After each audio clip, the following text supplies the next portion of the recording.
On va parler maintenant d'une autre catégorie de tissus, parmi donc les familles de tissus, c'est le tissu nerveux.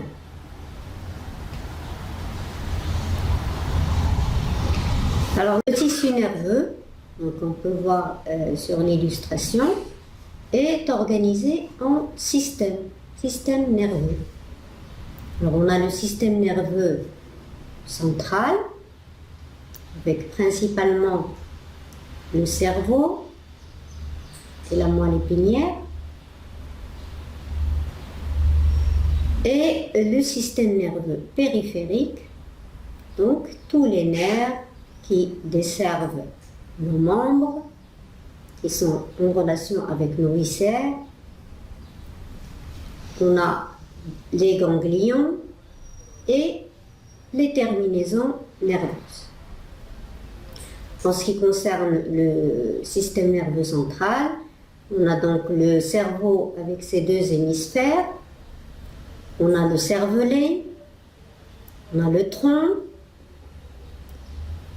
et la moelle épinière, ce qu'on appelle également le névrax.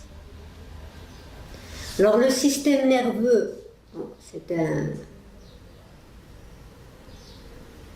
c'est un système assez complexe.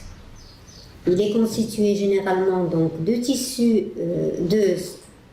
nerveux qui est principalement formé de cellules nerveuses qu'on appelle généralement les neurones, et tout le reste est constitué de cellules non nerveuses qu'on appelle des cellules gliales ou névrotiques. Donc 10% de cellules nerveuses et 90% de cellules gliales.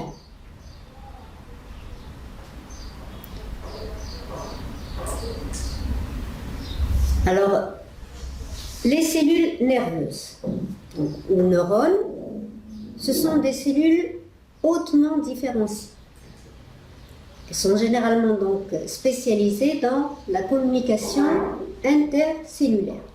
C'est ce qui nous permet d'avoir le contact avec l'environnement, notre milieu, et c'est ce qui permet d'entrer dans notre organisme, à l'intérieur de notre corps, d'établir donc les liens avec les différents organes. La commande des muscles, par exemple, la commande de toutes les fonctions principales de notre organisme. Alors, donc ce sont des cellules capables de transmettre des informations, et cette transmission d'informations, c'est ce qu'on appelle l'influx nerveux. Alors, les cellules nerveuses, on ne les trouve jamais isolées. Elles s'articulent généralement les unes avec les autres au niveau de ce qu'on appelle des synapses. Donc ça nous donne un réseau de cellules nerveuses, un réseau ou des chaînes de neurones. Alors, la particularité des cellules nerveuses matures, c'est qu'elles ne se renouvellent pas chez l'adulte. Et donc, c'est ce qu'on recommande en général, c'est d'essayer de préserver son capital de neurones, parce qu'une fois qu'une cellule nerveuse meurt, elle n'est pas renouvelée, sauf dans des cas bien particuliers. Alors donc, on a parlé des cellules nerveuses, leur rôle dans la communication, dans le transfert de l'influx nerveux. Donc, schématiquement, une cellule nerveuse ressemble à peu près à ça.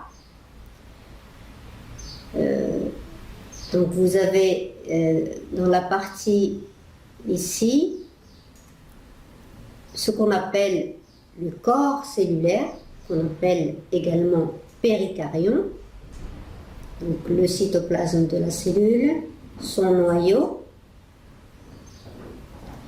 On a ici cet élément allongé qu'on appelle l'axone. Donc c'est un prolongement cytoplasmique. Et vous avez de ce côté-là plusieurs prolongements qu'on appelle des dendrites. Donc le péricaryon avec le noyau et les prolongements cytoplasmiques, axones et dendrites. Donc à partir des dendrites, donc à ce niveau, on a l'influx nerveux qui commence à ce niveau-là. Ça se transmet au niveau du corps cellulaire, puis du corps cellulaire, ça se transmet vers l'axone. Alors évidemment, généralement, il y a ici une synapse et un lien avec une autre cellule nerveuse, et donc prolongement du message, prolongement de l'influx nerveux vers une autre cellule nerveuse, et ainsi de suite, de proche en proche, jusqu'à l'arrivée de l'information au niveau d'un muscle, par exemple, qui va exécuter,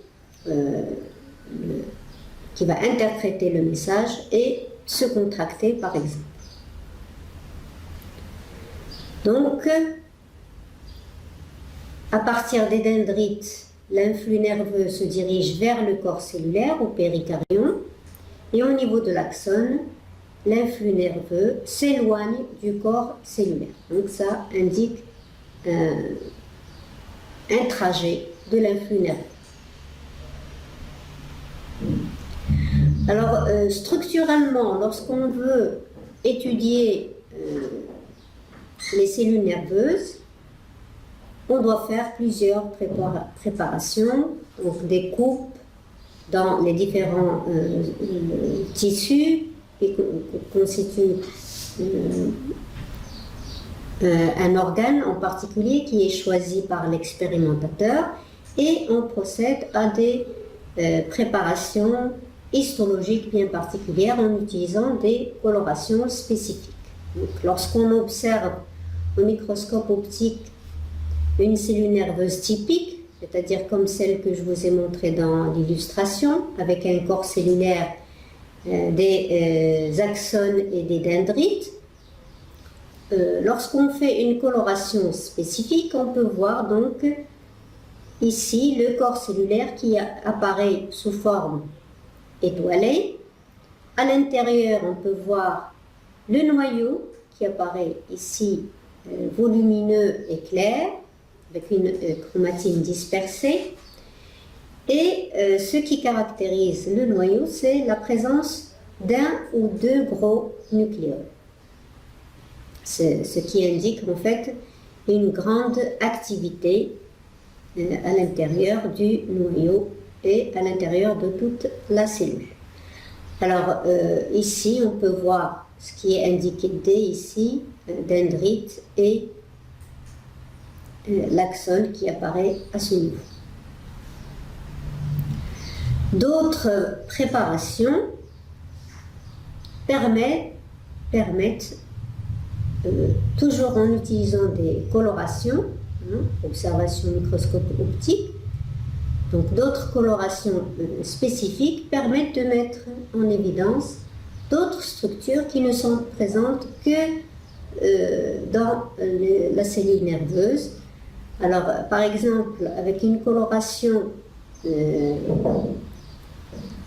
basophile, une coloration basique, on peut mettre en évidence la présence de petites particules fortement basophiles, donc qui vont être colorées en bleu.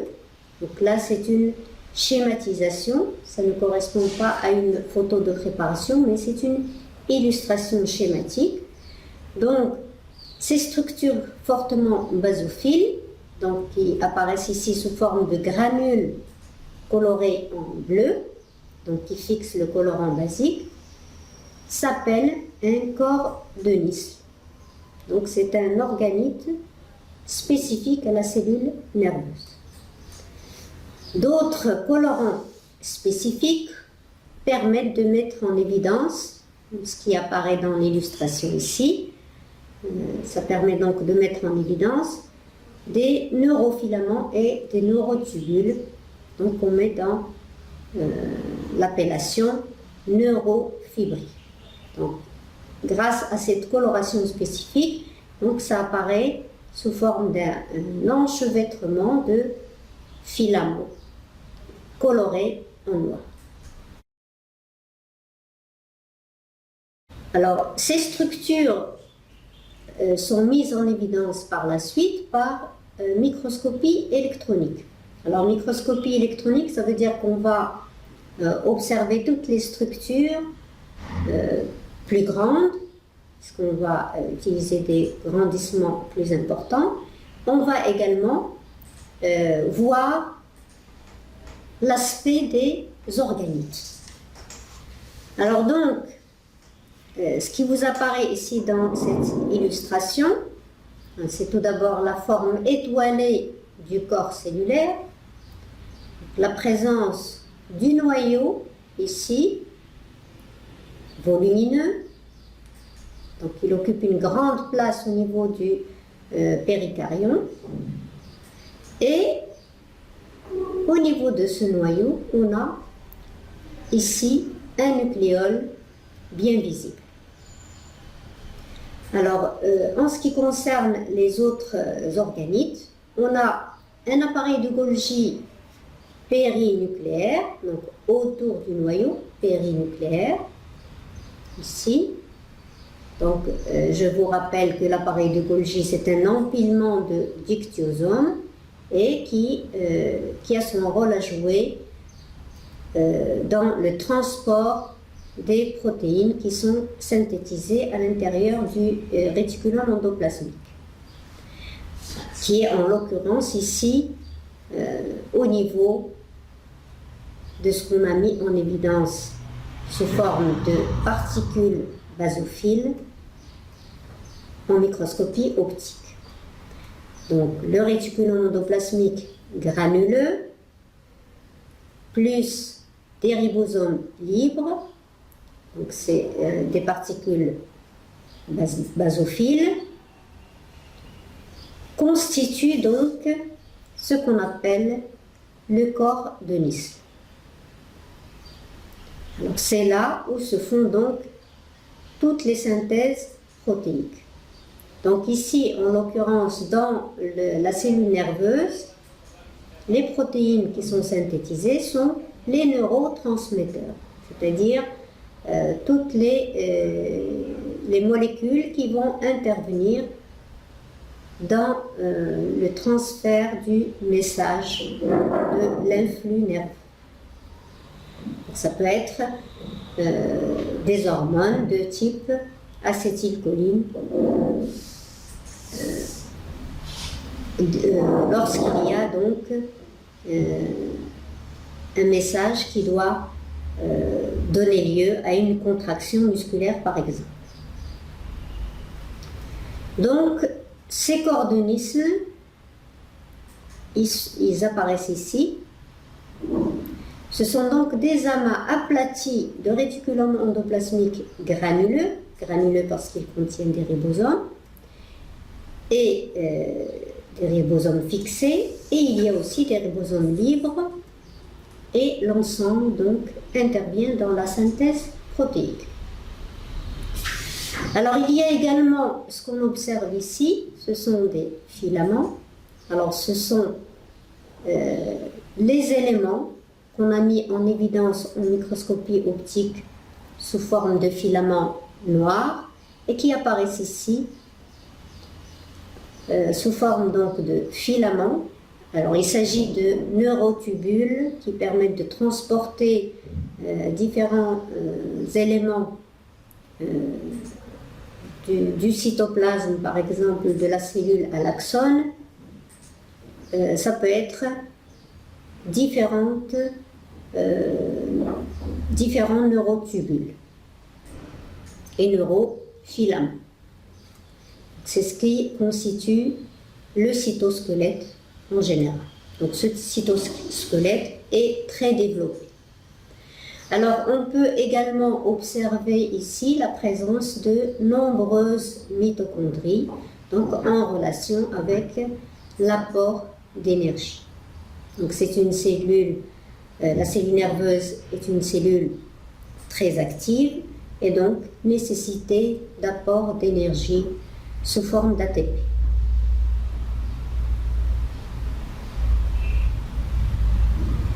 Alors, si on revient à la structure générale du neurone, on peut voir ici, on a parlé tout à l'heure du péricardium. Alors, on peut rappeler ici la présence très importante des corps de Nissl, du noyau volumineux, du nucléole, et il y a donc présence de ce prolongement important, long, qui est l'axone, et de ces nombreux prolongements autour du péricardium, qui sont les dendrites. Alors, je rappelle que cette description est un exemple, et l'exemple choisi, c'est dans cette catégorie de cellules nerveuses dans laquelle il y a un péricardium et deux types de prolongements, l'axone et les dendrites. Donc, quelles sont les caractéristiques de l'axone, par exemple? Alors, l'axone, on peut voir qu'il s'agit d'un élément unique.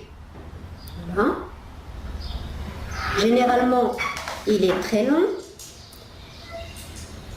On peut mettre en évidence l'absence d'un corps de Nissl et on peut voir que dans la plupart des cas, il est recouvert d'une gaine de myéline.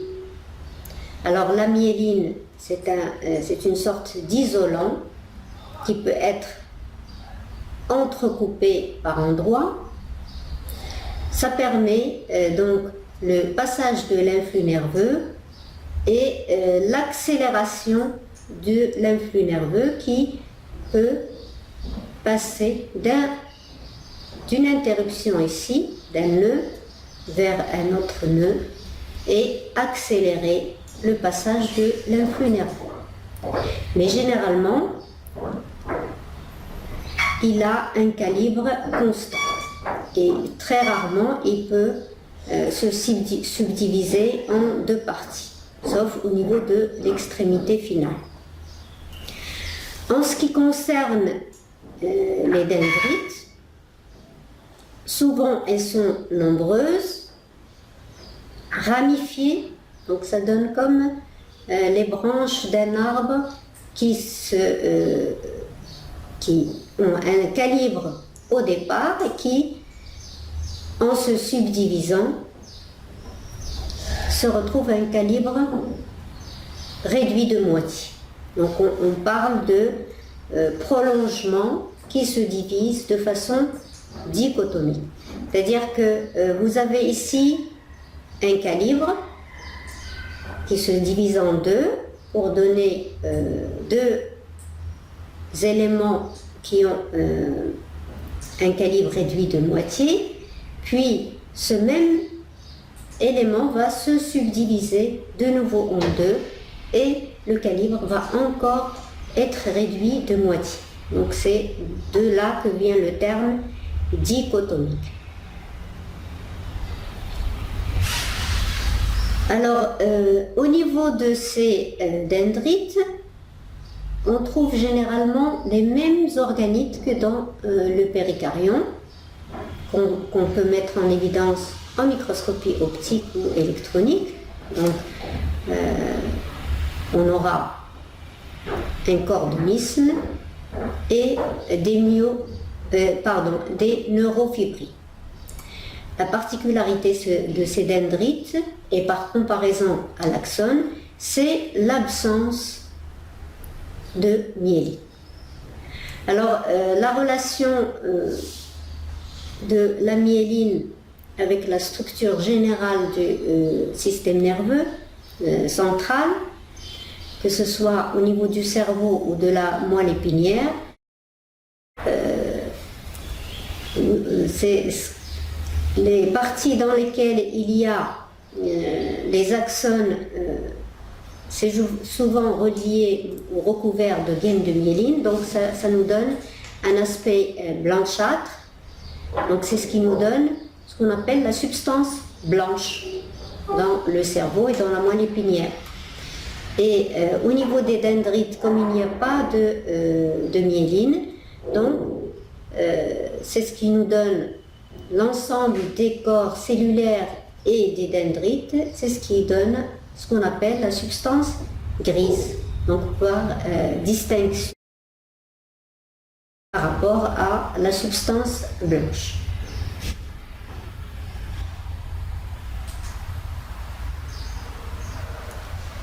Alors, comme d'habitude, lorsqu'il y a plusieurs types de structures au niveau des cellules, on procède à une petite classification.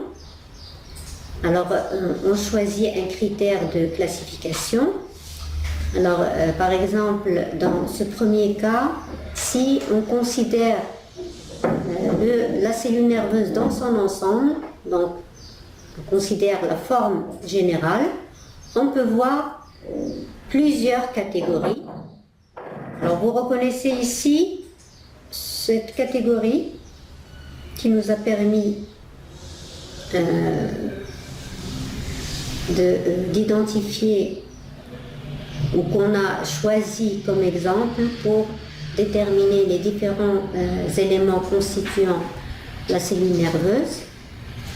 Alors c'est ce qu'on appelle le type multipolaire parce que le corps cellulaire contient deux types de prolongements, l'axone d'un côté et les dendrites nombreuses de l'autre côté.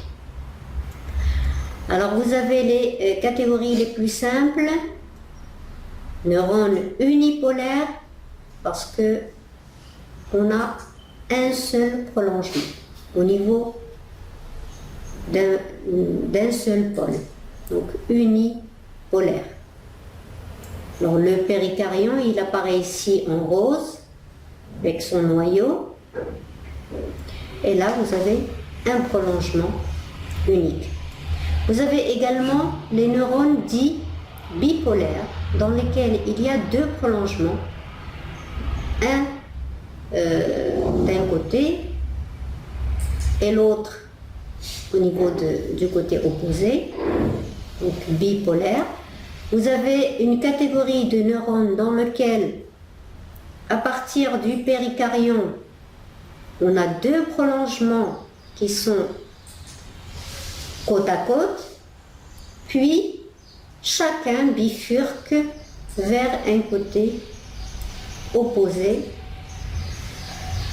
et ça donne en fait une forme en T. Alors vous avez la barre du T ici, la barre transversale ou horizontale, et ici vous avez la barre verticale. Donc vous avez un T. Donc toutes ces cellules existent dans notre organisme. Les neurones unipolaires, par exemple, et bipolaires, on les trouve dans la rétine, au niveau de l'œil. Le neurone pseudo-unipolaire, on peut les trouver dans les ganglions spinaux, donc au niveau de la moelle épinière. Et les neurones multipolaires, ils caractérisent la moelle épinière. Donc, ce sont les motoneurones, par exemple.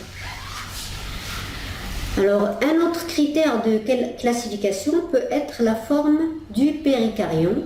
Donc, on peut désigner les cellules comme étant des neurones fusiformes, donc aspect allongé, étoilé, donc comme le cas ici, du neurone multipolaire, sphérique, donc sous forme d'un petit rond plus ou moins allongé, ou alors pyramidal, donc sous forme de pyramide.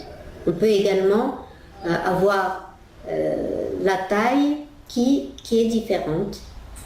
Et dans le cas des cellules pyramidales, généralement, les cellules peuvent atteindre des tailles assez importantes.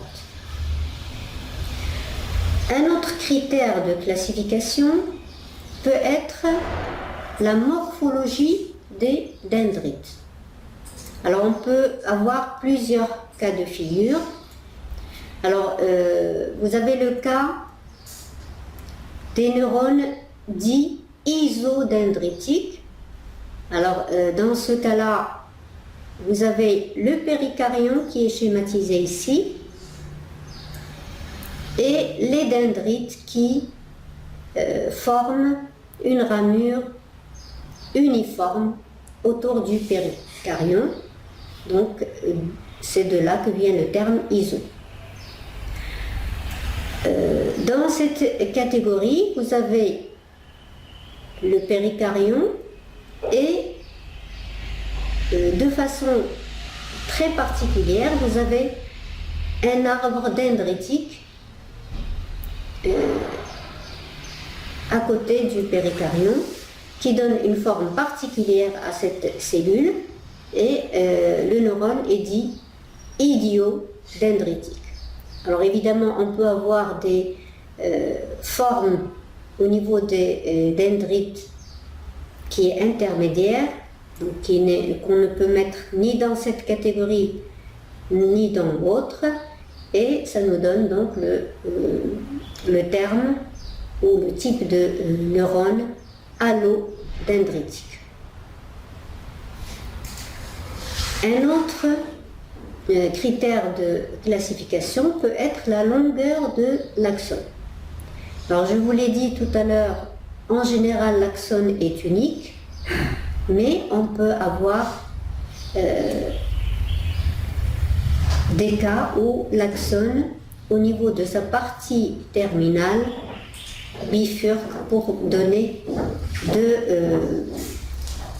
deux éléments. Alors donc ça nous donne donc les deux grandes catégories de neurones qui sont classés en fonction de la longueur de l'axone, qui sont ici le type 1 avec l'axone unique, type 1 de Golgi, et le type 2 de Golgi dans lequel il y a cette bifurcation au niveau de l'extrémité terminale de l'axone. Alors, je vous ai dit tout à l'heure que généralement les cellules nerveuses ne sont pas isolées, donc elles sont reliées les unes aux autres par des éléments d'articulation. Alors ces régions d'articulation des neurones, c'est ce qu'on appelle des synapses. Alors vous connaissez bien sûr la synapse qui est reliée directement à une cellule musculaire, c'est ce qu'on appelle la synapse effectrice, ce qui est également appelé plaque motrice. Donc au niveau de la cellule musculaire, lorsqu'un message arrive pour dicter une contraction musculaire, donc il y a le fonctionnement des synapses effectrices ou des plaques motrices. Ce dont on va parler surtout, ce sont des régions d'articulation des neurones entre eux, ce qu'on appelle les synapses interneuronales, et qui peuvent être de plusieurs catégories selon le type de relation. Est-ce que, par exemple, ce premier neurone va se fixer au deuxième neurone en associant son axone au dendrite, ou son axone à un autre axone, ou son péricaryon à un autre axone. Donc ça nous donne plusieurs catégories. Par exemple, ici au niveau de la synapse numérotée 1, vous avez l'axone de cette cellule nerveuse qui est relié au dendrite de la deuxième cellule nerveuse. Donc la synapse est dite axodendritique et elle est de type interneuronal. Deuxième catégorie, numérotée 2, c'est une synapse dans laquelle l'axone de cette cellule est relié au péricaryon de la deuxième cellule. Alors le péricaryon est appelé généralement également soma, ce qui explique le terme axosomatique. La troisième synapse implique l'axone de cette cellule nerveuse et l'axone de la deuxième cellule nerveuse. Donc c'est ce qui est montré ici au niveau du numéro 3 et qui est appelé synapse axo-axonale.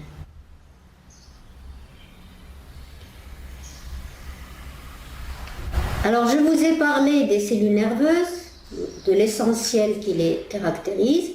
Je vous ai dit en introduction également que les cellules nerveuses ne sont pas toutes seules, elles occupent à peu près 10% du tissu nerveux.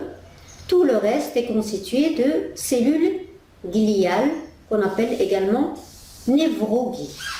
Alors donc ce sont des cellules non nerveuses. Donc elles ne sont pas capables de transmettre l'influx nerveux.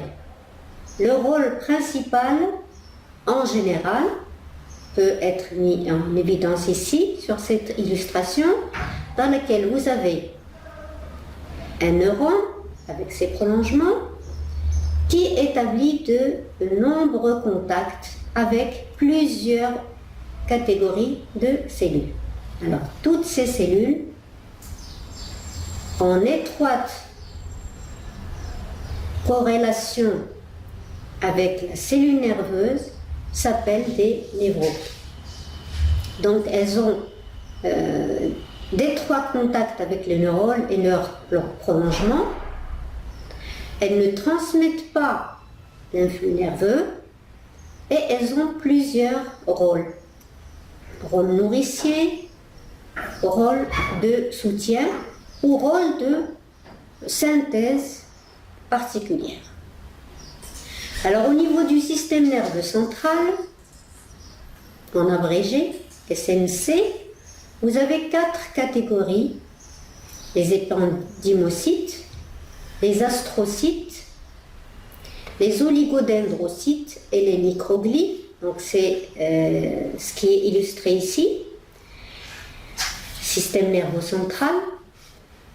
Au niveau du système nerveux périphérique, on a des cellules qu'on appelle les cellules de Schwann et des cellules satellites dans certains tissus en particulier.